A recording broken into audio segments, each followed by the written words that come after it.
you never see an ad for anything that's like, hey, please try this 2-year trial of triathlon training to get your ultimate performance. It's always like 10 steps and 10 workouts to a faster 70.3, or 6-second abs, or 30 days to drop 48 pounds. You're like, this isn't reality. Nothing truly great happens immediately.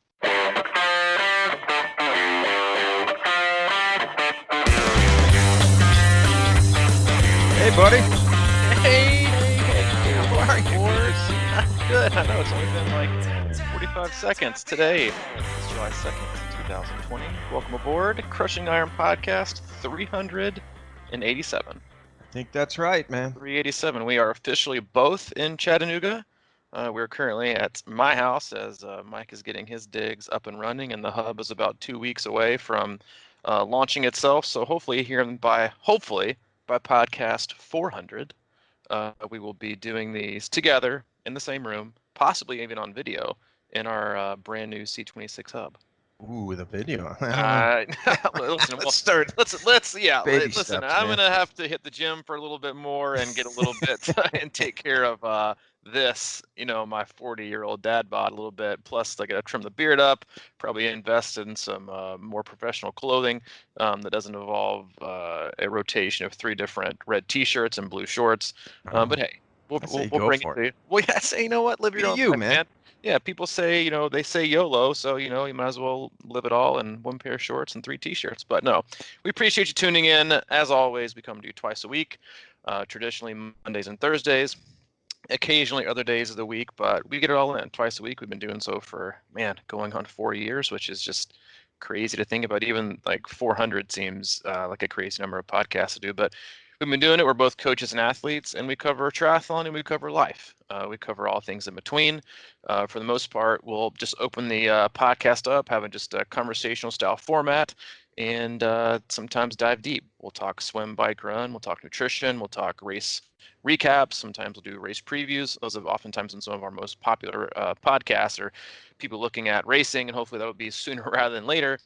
Like Muncie coming up, that's one of our more popular podcasts, but people will dive in there. We'll occasionally have on guests, but for the most part, we cover what we're talking about. Sometimes our athletes are going through, and we try to help you balance life and sport all at the same time, even though it's obviously impossible, I think, to balance evenly all the time. The goal is to at least make sure you're not tipping the scale too far in one end or the other. And so if we can share our experiences through that, again, as both coaches and athletes, and you can take something away that's positive and allows you to stay happy and healthy, then we will consider this a win.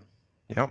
And speaking of experiences, I did just move here, obviously, and it was a bittersweet thing. I mean, it got a little emotional a couple of times with my goodbyes and everything, but I'm really happy to be here, and I'm staying really close to the hub. I walked by there yesterday, and I texted you, and I looked in. It's really looking good, and it's going to be such a cool place, dude. I think we're not. Well, although the advertising, I don't know. I think do we have something today? We do. We are bringing aboard our very first sponsor today. The Crushing Iron Podcast is brought to you by Roka Sports. Roka supports your endeavor as endurance athletes by showing you how to be relentlessly consistent, just like our email blasts. Just when you think you've opted out and unsubscribed, we'll email you again. Be relentless. Be Roka. And that is our ad for today. Yeah, we're not welcome, Roka. Yeah, welcome aboard, Roka Sports. We're actually not going to get in any support from that or any dollars. We might even lose some. But to be fair, that honestly leads into a funnier conversation I was having with an athlete yesterday. Megan Rogers. She was talking about Muncie, and she was asking about Mike Riley. If he was going to be there if that race does in fact happen, and we started. She's a very sarcastic, very blunt, black and white individual, like I can be sometimes, and I was like, well, if he doesn't show, you and I can do it, and we can set up like a C26 Announcers LLC. The commentary could be different, but it could be it could be funny. So it'd be nice to have like a parody announcer up there giving people the business, I think, as they come in for some of the races. I won't give any examples of that I did yesterday via text. Some of the things maybe I can see those later. Yeah, it was quite humorous. Is he going to be there? Probably not. He I scoffed I at me have when I asked if he was I going to have be one of the I have first no ones. idea. I have yeah. There's still a lot to play out. Still a lot to play out, but it is. That's coming up, and Listen, if you're one of the, I'm just gonna say this real quick because it rubs you the wrong way. It's stop saying there aren't going to be any races for 2020 because you know what? The races have already happened. So the comment itself is wrong. So you could just say there might not be any big races, there might not be any huge races. I might not be racing, but to just consistently spit out there's no racing, there's no racing, there's no racing. A, it's false, okay? Because you're wrong. There have been races, but it's just you're just being negative and you're taking people down your negative Nancy stream in your boat with one oar, and it's just not positive. So it's okay to be constructive. It's okay to give responsible, feedback and give your opinion, but don't be one of those people who just poo-poos every single thing and every single, um, motivation or thought that somebody has about racing this year. There's going to be more races. That's just a fact. We got people racing this weekend. We got people racing next weekend. There's a lot of smaller races like sprints, Olympics, and I think honestly, I think it's fantastic. I think we get lost in going big or going home.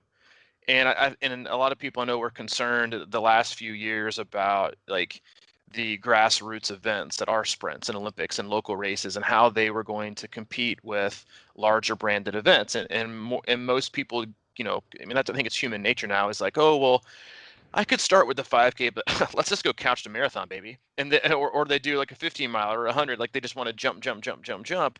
And people were just kind of skipping those usual things, like the very, very first. I mean, I've got athletes too. That's like, I think I'm gonna start with like a 70.3. Dude, the very first triathlon I ever did in my entire life was a beach bum triathlon in Hilton Head, and this was 2004, I think.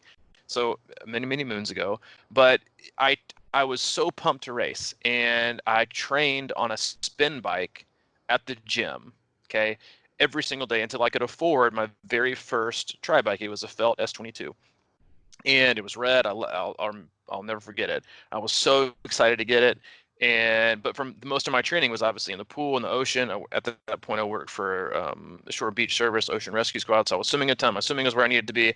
My running was great. I was like running home from the office every day, like in extreme heat, which is like Hilton Head, everywhere right now, but it was super hot.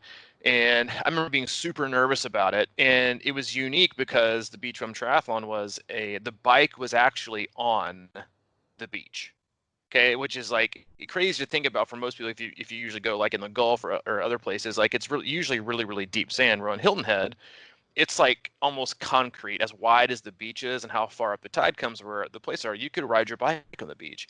And that was my first triathlon. It was an ocean swim. It was I think 400 meters, and then it was a 12-mile out and back on the beach, and then we ran around and came in. And that was my very first one. And I remember just how excited I was to do that and have the new gear and to participate in the sport. It was a very small. There's probably like 200 people that did it. And then I think when I ended up moving back to Nashville, the other one I did was like a 200-yard pool swim. It was at the old JCC. It was a 200-yard pool swim, and then I think a 12-mile bike and a 2.5-mile run.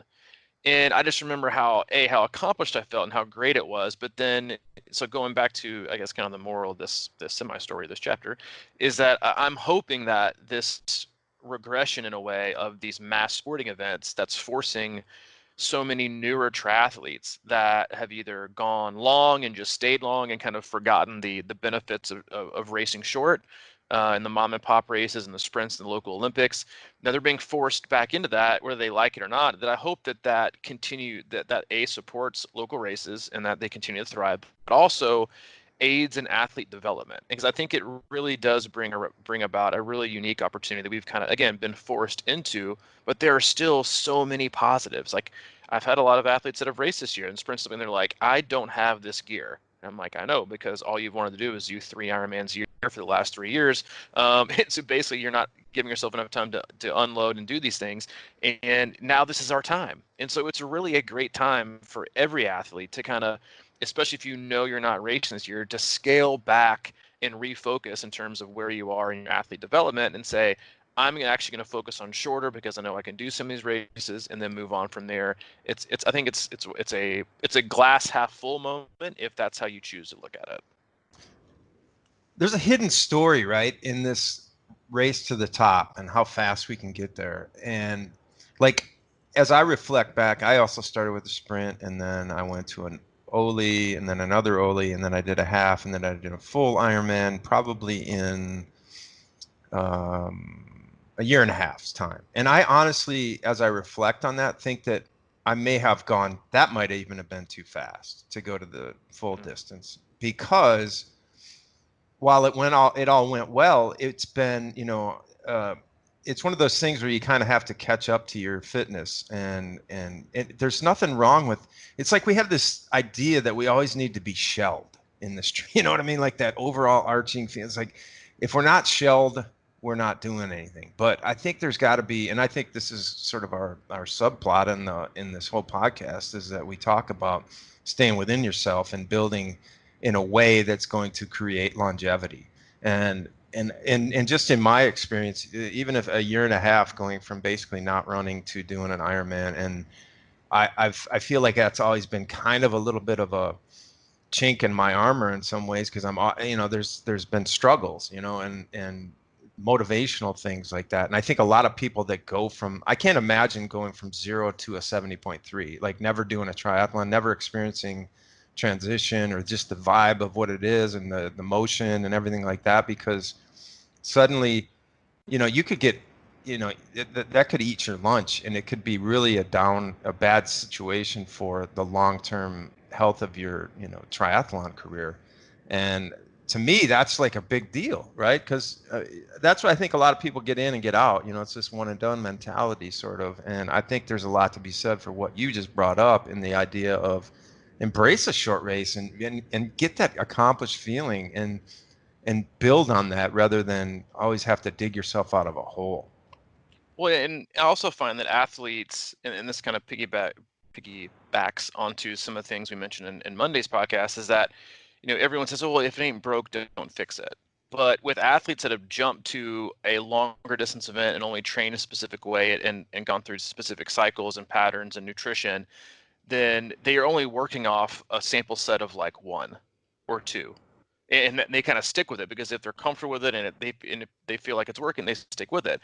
Well, sometimes I even forget this as a coach, with athletes aren't doing as many sprints in Olympics anymore. They're just not. I mean, and to be fair, also, like, and I guess it's a cause and effect type thing. There's also not as many around anymore.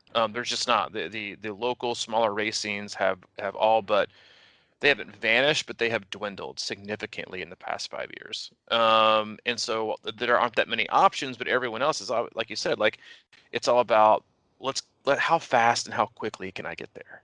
Mm. And like, I think if you've been in, relationships or any long period of time, or you've graduated from college, and now you're working like your 9 to 5 desk job, like, for a college example, like, everyone tries to like rush through to get back and start living their life and being an adult, and then you start being an adult, you look back and you're like, dude, why did I rush that?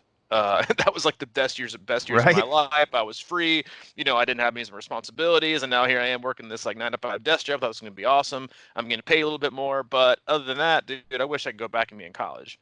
And so I think, like, that's how people need to look at this, in terms of, and even if your races are happening, like, you don't need to look at it as taking a step back, and that's like one of the more unfortunate, I think, false appearances that people have when it comes to long distance racing, is that if you're not doing long distance racing, that you're not a real triathlete, or that you've never done an Ironman, that you're not a real triathlete, that you've never done this. Well, guess what? The best triathletes on the planet haven't done an Ironman. Okay, they're all in the ITU. They all do short course sprints in Olympics, and they are insanely fast. And then you fast forward and look at the ones that are the best in Ironman. What background they come from? ITU. Like Jan Frodeno, gold medalist, Olympics. Like they all come from the sport that they did, and it took. But here's the thing: is that when you're a high level performance athlete, you are, and you have to be, and whether it's a characteristic trait or something you just end up adapting to, is that you have to be committed to the long term. You have to do it that way. And that's all how you get better. But athletes now, when you ask them to commit to doing something long term, they're like, whoa, whoa, whoa. Like, no, I'm not interested in that. Like, I just want to fast forward. Even if I get there, quote unquote, quicker, I arrive at the destination quicker. I would rather do that than arrive at a better destination where I'm fitter, faster, stronger, performing better 2 years from now. And I think people, again, like that's human nature. We do that with impulses. You think, oh, well, this thing I really wanted online is sold out, but I want it right now. So I'll just get the one that's available, even though I didn't really want it. It doesn't really fit the exact things I want to, but I just want it right now. And that's what you do. You go with the impulse. You go with the right now. And it just takes a tremendous amount of patience and understanding to be bought into that. I mean, I have this conversation with athletes all the time, and I'm obviously compared to I think a lot of coaches, I don't give timelines because you can't predict them, and forcing them into a prediction is I think setting yourself up both as a coach and the athlete for failure. But sometimes when athletes ask me, I can realistically tell them, especially if I've worked with them for a period of time, like that's going to take you 2 years. Like, and obviously that's like that's if athletes look at people or ex coaches as a business, which a lot of coaches see themselves that way, and they are, is that they consider that bad business practice. Because like 2 years, I don't really see us hanging around together for 2 years. I'm going to tell you what you want to hear, which is we can probably do that in 6 months. But the truth of the matter is like the longer and more patient, the more consistent, the more process oriented you are in this sport and working not. I hate even saying working backwards because it should be just the natural trajectory of the athlete, which is start short, get really, really, really fast, and get durable in the same time frame, and then go long. It's about turning your fast into far, and it's easier to do that than it is to turn your far into fast, and just from a development standpoint. And so, again, like if you're looking at races and getting frustrated that the big races aren't happening, well, if you really, really, really want your next quote unquote big race to go as well as you've always hoped and you've always dreamed it would be, then get back to basics and get back to getting faster and not just going longer all the time. And you're still going to do higher volume, but it's just different. And so it's something to be aware of. And if you're an athlete, again, that's looking for races like, I don't want to do an Olympic. I want something bigger and longer. Well, then, that's more of a personal preference in terms of what you really think is better. And I think a lot of athletes go for that because Ironman and 70.3s, those have become like the big things. Like if you aren't doing one, people for some reason think that's like not as important. But if you've been in the sport for 10 or 15 years, most of us started with like the sprints, the Olympics. Like we went back to back races. We did the same ones over and over and over again. Like my very first 70.3 was Gulf Coast Triathlon before it got acquired by Ironman. This is back in, like 2007, 2008, and I did it 6 years in a row. Because there weren't that many. The triathlon wasn't as huge as it is now. There weren't that many opportunities. There weren't even that many 70.3s that were official Ironman events in the U.S. And that's what I did. And my very first one in 2007, I think, or 8, was like a 6:20. And I made so many mistakes. It was unbelievable. Like I still to this day remember I was like, oh, these people aren't wearing socks. I'm not wearing socks today, baby. I'm gonna save 4 seconds in transition and not wear Right. socks. But I'm doing the triathlon thing and I'm gonna save 4 seconds. Meanwhile, I'm gonna throw on my Brooks Adrenaline and run 13.1 in the Panama City heat and humidity while I'm dumping water on myself. And I remember my feet started like burning and blistering, and I was like, man, like I'm really gonna get a bad blister. And I remember I looked down and I thought, this is like mile maybe like 5 or 6, and I thought to myself, man, like I, I'm pretty sure the shoes that I bought were blue and white. I don't remember this red streak. And when I finished, I had blistered up so bad on the back, on like where your Achilles is, where I think a lot of people blister. And I had blistered up so bad on both feet that I had bled through the back of my shoes, that they had like it looked like a red racing stripe down the back of my Brooks. And I finished there. I remember thinking, gosh, what an idiot. You are an absolute moron.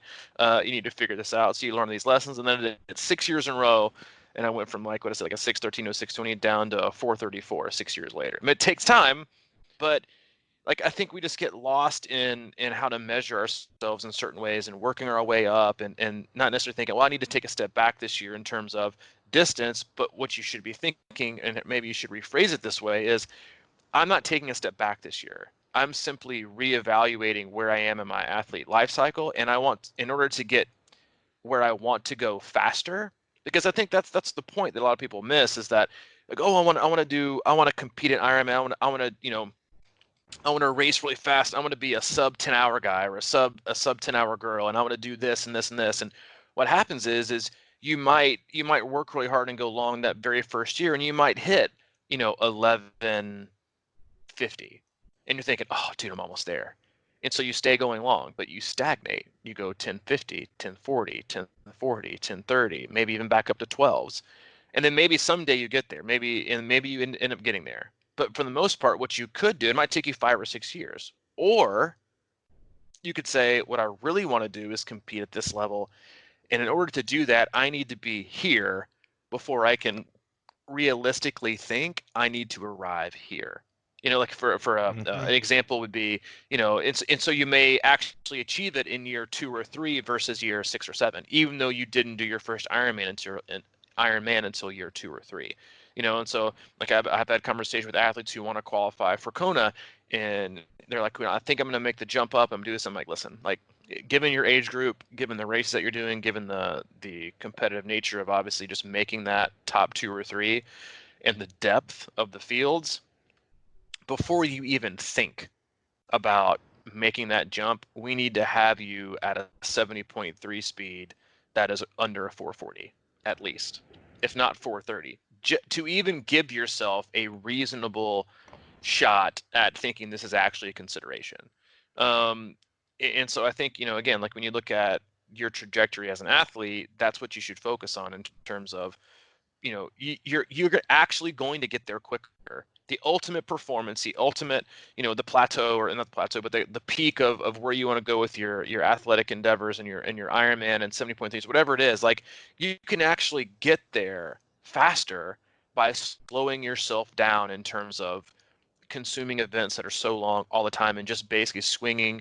It'd be like putting you're a baseball guy. It's like telling a guy who hasn't swung a bat in forever to go, instead of going to the batting cage, just go play 10 or 12 games and see how, see what your strikeout rate is, see what your batting average is. And it's gonna be like, under 100 probably. Versus telling a guy to be like, you know what, before we even go play the game, let's work on the fundamentals. Let's hit the batting cage. Let's go through your swing. Let's go through, where your hands are on the bat. All these different things. Let's practice. And then when they get time for the game, guess what? They're not going to be nearly as terrible. They're going to be able to pick up things. They're going to understand the sport better. They're going to understand their bodies better, and therefore they're going to be being able to advance and fast forward themselves quicker, better, faster, and a more complete athlete. Does that make sense? Total sense. I mean, well, first of all, I don't think I'd ever hit under 100, but I didn't say you. Say, like, in general. no, it's, yeah. I mean, I was thinking that analogy is the small ball thing and just getting used to the mechanics because your body's not used to it. As you were talking about that, I was thinking about how many people I've seen and talked to after Ironman who are disappointed. And not like, they finished and they're proud of themselves and whatever, but they didn't get anywhere near what they thought they would get. And as I reflect on this, there was definitely, you hear that this year's Ollie's and 70.3s. That's like the canned phrase right after an Ironman, right? Next year, I'm just doing Ollie's and 70.3s. And then not we all, but like, there's always exceptions, but I've said that probably 5 times. and then every year I ended up doing a full. And I did exactly what you said, which is basically stayed plateaued. And I really should have done more Ollie's and 70.3s and sort of mastered that distance, right? Or at least the best to our capabilities, because we have to master things. It's kind of like being a writer or something. And you see somebody wrote a book, and then you're like, man, I'm going to write a book. I mean, like, everybody wants to write a book, right? I mean, that just seems like the go-to kind of, what's just something you want to do? And like, I'm going to write a book, because everybody's got a story and everybody believes that. But you see somebody that did it and think, I could do that. And then you start writing a full-length book, but you have never written a short story. You've never written a novella or anything shorter like that. But you have to master that. Nutella? Novella. Oh, that's Nutella. It's like, now you're speaking my language, baby. It's like, a little peanut. Is it novella, like almond butter? Yeah, exactly, novella. But yeah, it's, honestly, it's in writing, it's like, can you even master a sentence? If you can't master a sentence, you certainly can't master a book. So, but I think that's, we get deceived by that, and all of a sudden you're like, you're right, you're swinging for the fences when your back's not warmed up, and all of a sudden it's turned into a nightmare. And then you're like, well, if I were to just do this, well, if you just step back and just start focusing on getting faster at shorter distances. Yeah, because like, how do people expect to be fast at Ironman when maybe, like in your training, you've done a couple sort of simulated tempo runs at that distance and never off of a 110 mile or 112 mile bike? And you know what I mean? It's like, I don't know where we get the sort of delusion that we think we can do these things, and then all of a sudden we don't. We're like, man, I thought I was ready. But I thought I was ready is not reality a lot of times. Well, it's me. I hope I'm ready. Like, well, hope isn't a strategy. Okay, that's something. And I love the analogy you gave about the books outside of the Nutella stuff. Is that, would you seriously? But like, that's, people love that. They love the way grandiose, extravagant, and impressive things sound. We all do. Like, we've talked about this, again a million times on this podcast. Is that for the most part, everyone's favorite moments of doing a race become at the two bookends: the day you sign up and the day you cross the finish line. For most people, those are the most exciting times, because you sign up and you're like, the world, is yours. I'm going to do this. I'm going to do that. I'm going to crush it this year. Look at me. Here's a screenshot of the race I'm going to do. And then you wake up the next day and you're like, all right, well, see, that registration buzz is faded. Now it's 95-degree heat outside. I'm kind of tired. You know what? I'll just start tomorrow. It's like, what's the big deal? Like, I've got a whole year.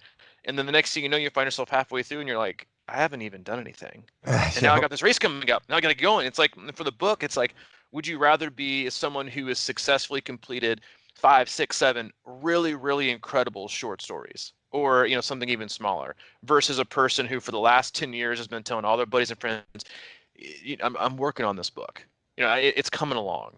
Just give me a little bit of time. And then finally you're like, you know what? I just give up. I'm not going to get there. It's about, like, we've become so terrified of progression, and I think it's human nature. I think we've been programmed that way, because like, you never see an ad for anything that's like, hey, please try this 2-year trial of triathlon training to get your ultimate performance. It's always like 10 steps and 10 workouts to a faster 70.3, or 6-second abs, or it's like 30 days to drop 48 pounds. You're like, what the, like, this isn't reality. Nothing truly great happens immediately. Nothing. Even people who win the lottery, they, guess what most of them do? They go bankrupt. Most people who win the lottery squander it. But imagine being able to forecast in your future that you are going to win the lottery at some point one day. What would you do? You'd hire somebody who would take care of your wealth and educate you on what to do and what not to do leading up to it. Most people, when they sign up for a race, they end up like, oh, well, that's basically like their spontaneous, lottery ticket. I'm doing a baby, and then they end up getting depressed, and don't know where they're at, and it's actually ends up being a huge letdown. Like, I don't understand. I get the quick sell, I get the hacks, but if you think about why so many hacks sell, it's because hacks don't work. It's because They just keep buying them over and over. they do. They keep buying them over and over, or they keep buying 78 different ones. Like, we all have those friends who have tried 74 different diets this year and been an ambassador for 48 different skin products, and have, been on top of these 98 different, nutrition drinks. And you're like, wait a minute, like, why can't we just stick with, what we, figure out what works and then go there? And so I mean, progression shouldn't be this, like, feared, impatient. Oh, well, other people are doing it this way, and, like, first of all, you don't know. And I just think that, looking at your own life, looking at your own progression, it's great to do that inventory right now. Like, there's never been a better time. And it's never been a better, ever. It's never been a better time for athletes who have spent the last 2 to 3 years obsessing and only doing one Ironman, 2 or 3 Ironman, and making that like their cyclical thing they do every single, season. It's like, gotta do an Ironman, gotta do an Ironman, gotta do an Ironman. Hopefully, if you've done it right, then you've created this really, really consistent, this really, really strong base. You know what you can do now? You've never been in better position to run hard, bike hard, and swim fast, and train that way to get faster. because you've already done what you should look at is, well, I've actually been doing like 2 to 3 years of base work and base training. I'm primed, baby. Let's do this. And now I wouldn't recommend necessarily doing that at July, because if you go out to try to do a significant amount of speed work or different things that are going to challenge your system different ways, you're also having to you know um, battle the heat and the elements, which is going to almost, it's not going to negate things, but to make it very, very difficult and a very poor ROI. But there's never been a better time. Like, scale things back, get excited, and look at it. Like, I use this analogy yesterday. When I swam yesterday, which is like, lightning struck. I got in the pool, I swam. Maybe I'll talk about that in a little bit too. But I was getting on the pool and I was talking to Sam, and we were talking about racing and people who are. I've gotten a lot of emails about people who are. I mean, we all know this. We basically are already planning for 2021. Like, you've just deferred all your races. You've already invested in 2021. You probably did in 2019, and your races are set. And is it too early to think that far away? No, it's not, because in going back to the book analogy you gave in baseball, it's like, the way I see it, and I use the cooking analogy and making meals and recipes as an analogy for training and racing and preparing, is that, as a coach and as an athlete, if you keep going through these next 6 to 8 months, just going shopping, getting your ingredients, cooking the meal, and then every time you get about halfway through, you're like, oh man, I gotta throw it out, start over again. You're going to end up going through the year with a bunch of thrown out meals, with a little bit of stuff to go back on. And you're going to gain some fitness, but what would you rather do? And I know this is a tough question, because it requires patience, and it requires trust, and it requires focus for a long period of time. Is that, would you rather just keep throwing meals out and not really getting anything out of it? Or would you rather set a date in the future, 16, 18 months down the road, a year down the road, to be like, I'm going to spend the next year gathering the ingredients, making my list, figuring out exactly how I want this meal to taste, going shopping for it, and making it slow. I mean, we're slow rolling this baby. We are putting in the crock pot for like 6 or 7 weeks. Then we're gonna put it in the pressure cooker for a little bit. Then we're gonna get it out, put it in the cast iron, and then bam, best meal ever on one day. Would you rather have that, or would you rather just keep making meals? And because a lot of people do that, they enjoy the shopping part of training. They enjoy the starting something new every single 2 weeks, right? And so I think that you just need to think about the rest of your year that way, and the rest of next year that way. Yeah. Boy, as I was Talking about thinking about cooking and that, Nutella and everything. Nutella cooking, I, no, like I was just thinking about how smart that is, what you're saying, and how difficult it is for people to do, because I've had this injury, and I'm still thinking about doing a full this year, because it's like, there's something about this pull, it's this thing that just drags you toward it. But as I moved down here, it's really weird. Like, I came here and I said, this really is the best. I mean, it's almost like that injury has forced me to like be like, dude, back it down, get your stuff together, get everything right. So I've been thinking more in terms of rehab and just taking my time and building, balancing out my body and my muscle frame, and doing things like that. Because what a good time if you got no races for maybe a year. Boy, like, but you're in the kind of energized phase of it all. Maybe it's the summer, it's out, you can get outside and do the whole thing. It's a really good time to take care of like old inventory that needs to be corrected. You got a perfect built-in excuse. There's no races. You can't get dragged into some of these races that are done for the year that you were planning to do. So wow, what a really good time to hit the massage table and work your balance and build your frame up so it's capable of just getting better next year. But that's so far away, Mike. I know, but It's like, I mean, that's the, but you know, January was like 2 days ago, so right? that's like the Dude, I thing. know. It couldn't be far enough in the rearview mirror, I hope. But again, I think every athlete should do this. As much as we love like the original impulse of what we think want to get now feels like, I think a lot of athletes suffer from this in many ways and shapes. Is that what that also becomes increased pressure and increased self scrutiny to, is what I'm doing actually working? Is what I hope for actually about to happen? Mm, Is what I think I can do actually going to materialize? And to do that over and over and over again, like you see, I've watched athletes before that have just that it decimates them to think that way. Like to always have these huge expectations that they, for the most part, if you really ask, and I love doing this with my athletes, is that like I ask hard questions like why exactly is that goal? Why, how did you get there? Because most of the time after you get like one answer or two answers in, they're like, you know what, I don't even really know why I got that goal. Like I don't even know why. But once you accept like being a more process oriented athlete, like you do understand that the end is never going to come. You're because you're never going to be satisfied. Like you're never that athlete. We are always, everyone has the case of the butts after a race. Like, oh, I don't know, dude. That race went perfect. Conditions are great. I feel like I crushed it. I don't know, man, but I really think I could have shaved some time. Like everyone Yeah. always wants to improve. So the overall thought, and the overall way that we look at things in terms of setting these like mini expectations and these benchmarks. Yes, I do think you should be able to judge yourself and if you're improving, but you should feel it and see it. It's basically like you should close your eyes and train and then open them every once in a while and be like, oh my god, I can't believe what I'm doing, versus walking out the door every day with a microscope trying to find something.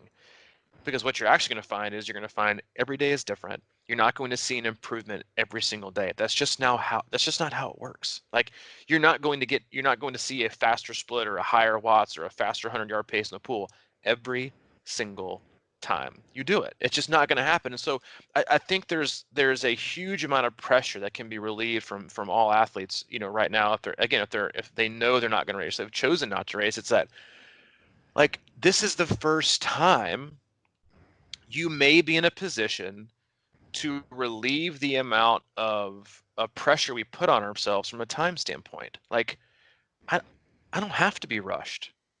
I don't have to feel like I've got this race in 4 months that I've got to be ready for. That now I'm putting this tremendous amount of pressure on myself to either cut corners or to skip workouts because I'm too stressed about it, or put me to put too many hours on the table that I can't handle with my current life situation. Like it has never been a better time to get back on the damn saddle.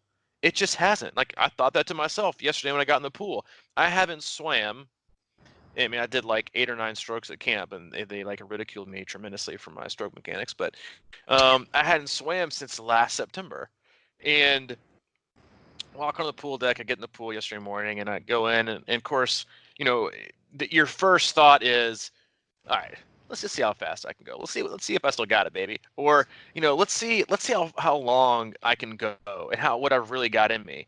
And I think that's normal. Like I don't think if you think that way, you should chastise yourself. Think, oh well, I shouldn't be thinking that way. It's common. Like we all have thoughts and things that we feel or see that we don't say or we don't do. They just kind of pass through. It's common for these things to pass through. But the difference is acting on them. But I got in the water and I already knew what I was going to do. I'm not doing anything longer than a 50 today.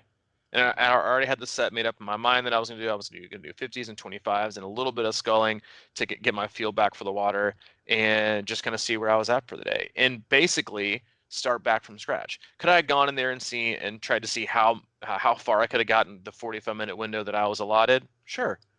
Would it have really done anything for me besides probably shell me or do 45 minutes with really poor stroke mechanics after my arms got tired? Yeah, probably. But it wouldn't have done anything for me. It would have just shown me where I exactly was.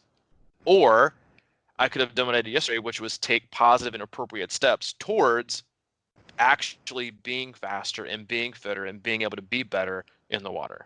And there's two different things. So it's a great time for people to do that and feel like you're not rushed. Because listen, we live our lives basically trying to not feel rushed. And when it comes to triathlon, like there should be a certain level of peace that a lot of us feel at the moment, depending on your race schedule. That like I know I've gotten better. I can keep getting better. Now I just don't have to rush it, and that should be a relief for a lot of people.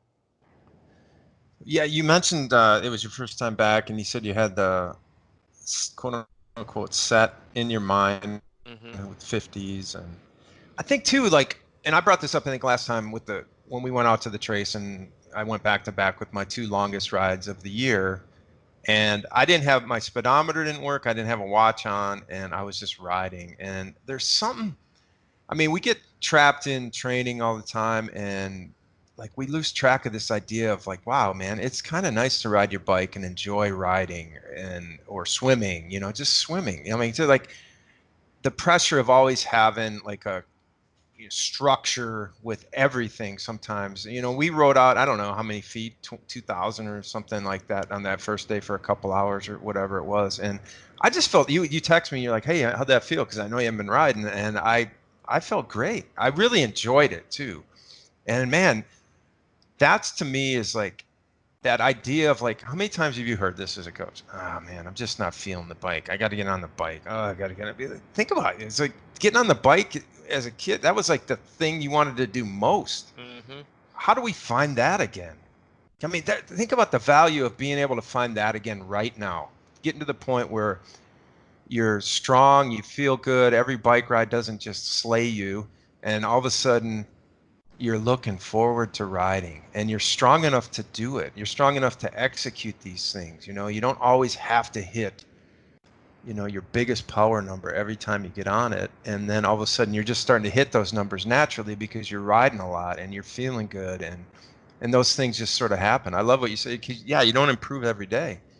You just don't. And I think sometimes those things just sneak up on us when we're feeling good and our mind's in the right place and you're relaxed. That's always like one of my biggest things, that controlled, strong, relaxed workout. If you're stressing about hitting certain numbers or parameters all the time, I think that zaps you before you get started a lot. So there's what a great time to just, sort of ride your bike and if you feel great, push it up those hills like we were just talking about. Go, if you feel it, go, work on those. And again, that to me is a microcosm of this idea of always going big. It's like if you're out riding a 2 or 3 hour ride, it doesn't have to be 20-minute, 30-minute interval sets. It can be some explosion, like to simulate sort of like these shorter races. Work on that speed when it feels right. It's in terms of like where everyone is right now, in terms of like being flexible and being where you are. Like I think that's like one of the hardest concepts to get across to athletes is that like no matter where you woke up and thought you were, whether it's your mind is somewhere else, your body is somewhere else, like you are where you are. And basically like and I get it, because it's actually really hard to accept for a lot of athletes in terms of not thinking that way, because we love to have expectations, we love to think a certain way, and so we make these assumptions. And then but the most important thing is you're here, and all that matters in terms of where you go from here are what you decide to do today, right now. And people struggle with that because they have so much going on in their lives, and they have these expectations, and we live in this pressure cooker of stress, and we have to hurry through things, and we have to keep up with the Joneses, and we have to train, and we have to deal with life, and all the different obstacles that it's throwing at us right now. And you're looking for like things that are going to be a release.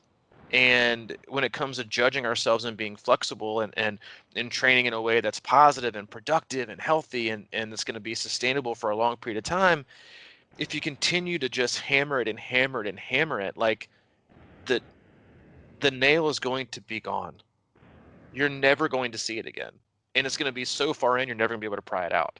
And or even worse, you're going to hammer it so hard into the wood that it's going to splinter the wood, and then now you have bigger problems.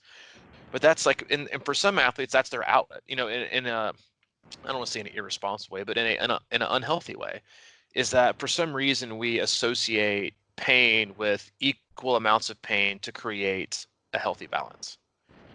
And I'll be honest, I've been there before. I mean, this. That's how I used to train a lot of ways before I got sober. It's like I used the internal pain I was in, that was suffering, and I was dying inside. I was dying inside. I was suffering. I was depressed. I hated my life. You didn't And so feel. I didn't feel anything. And so what I went out to do every time I rode and I ran and I swam was to feel something, a different kind of pain that actually was a I felt was like a positive pain that took me away from the more excruciating pain. I've used this analogy before. It's like, having a headache, and they're like, all right, well, hit this pressure point on your wrist and your pain will be relieved. Well, your headache didn't really go away. You just got distracted by the different pain on your wrist, and now you're like, oh, I feel relief for a minute. That's how some people deal with it. And again, I'm not saying that you shouldn't be able to vent and go out there and use training as a release, because you should. But what you shouldn't do is go out and absolutely decimate your body physically, because then what you're doing is you're not allowing your whole, because like every time we go out and work out, to an extent, unless it's the super easiest jog ever or summer ride, we're damaging our body. Like that's how working out works. Like you damage your body to an extent. Your body responds in a way that basically compensates, so where you'll be fitter and faster next time to handle more of a load, handle more speed, intensity, whatever it is. But when you're under such a significant amount of stress, and your answer to that is, I'm going to add in more stress, you're going to tip the scales. You're eventually going to tip it so far over that you're not going to be able to do it. Like an athlete we were communicating earlier about racing, and how like people have taken racing for granted, how excited to be back the other day, and how there's basically zero balance in life right now. Right. And I think that's true. I think that's also true with everyone's life all the time. I think right now it's just like a little more aggressive, and I think balance in life is very much a mystery, and it's very much um, a mirage of something that's really non-existent. The key is to not let the scales tip so significantly one way and the other that you can't get it to even back out again. If you look at your training and look at your life, if you're looking at like a seesaw or a scale or whatever, on your left you have life, on the right you have training stress. Well, a lot of times like your life scale will be so far down that you don't have that much room for training on the side. The tails have been tipped. The scales have been tipped. And what you don't want to do is think, oh, well, in order to even that out, you know what I got to do? I have to slam this training side down so hard to make up for it, because what's going to happen? It's going to break, or it's going to become so unstable, things are going to come undone, you're going to unravel. It's a constant battle, and it's a constant massaging of your stress and your needs and your emotions and where you are mentally, that you have to listen to. And that's like one of the biggest objectives I have as a coach when I work with athletes is is encouraging them, or even forcing them into understanding why it's so important to understand and feel and know your body, because it will give you every signal that you could possibly need once you get to know it well enough. Like we all have these friends or these loved ones that we can just look at, and we know what they're feeling because we've been around them long enough. We know them. We've had conversations with them. We know exactly. That's why you ask somebody, "Hey, are you doing okay?" It's not because they look hunky-dory. It's because you know them, or you know what they're going through, and you know their life that they're living, and you know their facial expressions to think, hey, I'm actually kind of concerned. Like, are you doing okay? Like, if you didn't know that person from Adam, A, you wouldn't ask, and B, you wouldn't care, but C, you wouldn't have any idea. And so knowing yourself like that is so beneficial, and you can use it as such a positive resource in how to manage your own stress and how to manage things in a healthy and positive way, that you can continue to set yourself up for success. It might not be gigantic wins every day that you think are these paramount, Instagram worthy things that are just so awesome, but a lot of times, especially right now, it's about constant forward motion. And if you're still taking, even if it's a half step, if you're still taking a half step a day in front of the other, then you're winning. I love how you phrase that question. Are you doing okay? That's like infinitely better than you look like ass. Right. Hey, are Like, you sick? You're like, actually, no, I just are feel you better in my life. sick? Thanks. Oh man. That's Yeah, I the feel classic. great today. Now I feel terrible. Uh, but no, earlier you're talking about like the people that will like, say this season's over and the negative stuff. I really have to check myself on that kind of stuff because I just think, I mean, it's like we're all human, and man, there's the compassion level sometimes. And I was kind of joking about that you look sick thing, but I mean it sort of. It's sort of like, hey, we're all in this stuff, and we're all in a lot, and let's just try to, like you're saying, move things forward. We don't have to immediately react in such a way that always gives us the upper hand. And I just, that really just, I don't know, it grates at me. And yeah, okay, so we're all struggling and we're trying to be optimistic. And like we said months and months ago, we think once he's going to go off, and we still feel optimistic about it. But why do people have to come in and just blindly think that it's not going to happen, or try to suck the air out of the room, or whatever it may be? I don't know, just to prove you're right.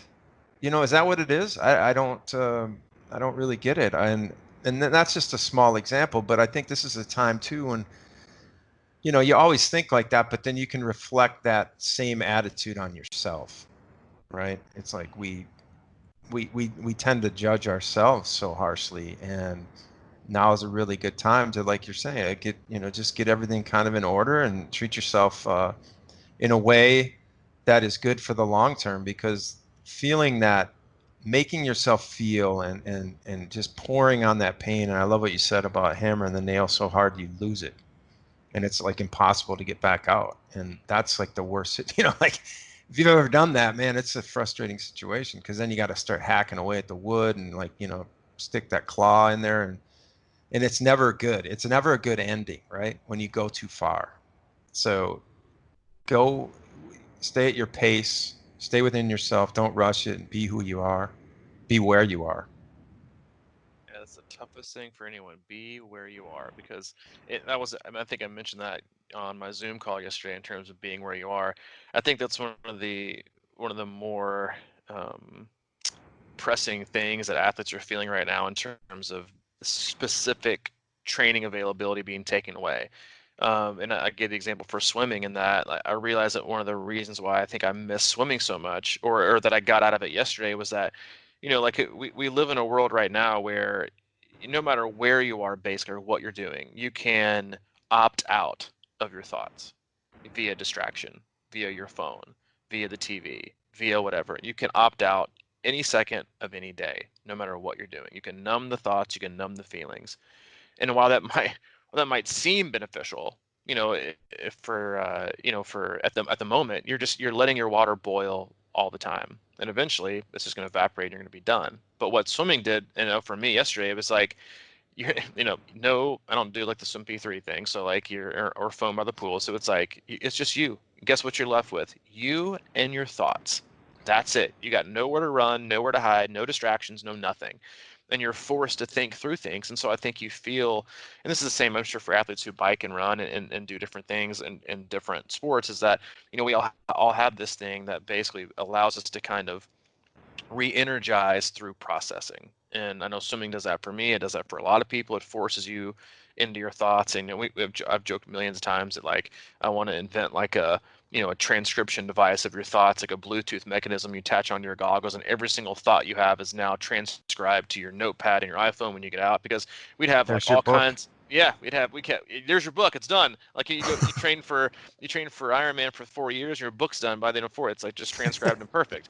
Where you come up with all these cool inventions, you solve the world's problems, you can get out of the pool in the shower, and you're like, I have no idea what I was thinking about, but it's done. And so again, like, I think we should be continuing to provide ourselves avenues and experiences that allow us to process things, in life. Because right now, there's never been more of a need to have that time, to have that experience, to set aside and allocate just an amount of time for myself to process my thoughts, to get better and do it for me. Because once we get done with that, the rest of things is kind of like a crapshoot. We're gonna make things work, and things are happening, and kids, spouses, work, life, God help you if you even turn on the internet that day. It's like, it's all kinds, but you just got to take time for yourself, be flexible, be positive, and understand what your body needs that day.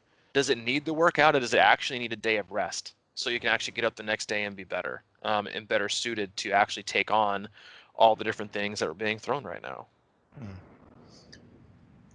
One final thought on the last week's podcast, the comfort zone. And you know, I, I had to break up where I was at, and I moved down here to Chattanooga, and there's a lot of stress involved with that, and a lot of, but man, like I said, I can already tell, like 2 days or 3 days, 2 days here, it's something I needed, but it was scary, and it's always, change is always a little bit intimidating, and I'm sure you went through that a little bit when you moved here, but I I think it's good to look at that, and if you're in a bad, spot where you're feeling like you're stuck or whatever, but look for something that's a little different, or you know, try something new, or break that chain or that pattern a little bit and see what happens. Open it up. Nothing worse than being stuck. It's tough. It's tough. It's comfortable, but it's tough. comfortable is oftentimes mistaken for being numbed. Right. Yeah. That's what I mean. I think it's you get used to it, and you know, a lot of people get used to certain situations, and it's familiar. Yep, I like familiar. It's not comfortable, but it's familiar. It's more comfortable than maybe what the alternative seems like. So, new onward and upward, man. That's it, man. Onward and upward. I'd like to thank our new sponsor, Roka. Yeah. Yeah. See, I contacted them about 4 years ago or something. I got shut down so hard. They didn't even want yeah. to talk to Crushing Iron. Yeah, they want nothing to do with this. That's fine. And you know what? I can understand to an extent. um, But yeah, hey, as always, we thoroughly appreciate you tuning in. We know you have a lot of choices in what you listen to, and then most importantly, how you spend your time. So we appreciate you tuning in. If you've enjoyed it, leave us a review on iTunes. Tell us what you thought. It obviously doesn't help us create buzz around getting more sponsors, but it does help grow our community. And our community is located in our closed group, which is on Facebook, Crushing Iron Group. If you want to search that, answer a few simple questions, we'll be in there. A lot of great people, a lot of great athletes, great minds, tons of wisdom, and a very welcoming community. If you haven't been, or you haven't been in a while, go on back. Check out our website, C26triathlon.com. It is our one-stop shop for all things coaching, camps, and community, as well as our online hub. If you have any questions for Mike specifically, you can always reach out to him, crushingiron@gmail.com, or if you want to get a hold of me specifically, C26coach@gmail.com. Yep. And I anticipate maybe next week, I don't know, in the next week or two, regarding the Chattanooga Hub, the training center, we'll probably have a little more concrete information up on our website too, Coach. Mm-hmm. And I just put it out there because I do think it's going to be awesome. And as everything we talked about in this podcast, it might be a nice thing for you to think about, coming down and being a part of it and checking it out and getting better and the whole 9 yards. So just kind of put that in your thoughts. Whoever said the whole 9 yards? Why not be like a whole 100? Like, who the hell says a whole 9 yards? Why did we start that? I don't know, man. It's a really good question. It's probably got to be something. I'm sure. Somebody said, I was like, oh, that's a great one. The whole 9 yards. Well, whatever kind of yardage you need, take it. Maybe that's something to do with concrete or something. Yeah, I'm not even gonna go there. Yeah, I'm not even gonna venture into that one. Come on. Yeah. But as always, we appreciate it. We'll catch you again on Monday. Have an awesome weekend. Stay healthy, stay happy, and we'll see you then. All right, buddy. I appreciate it. See you, man.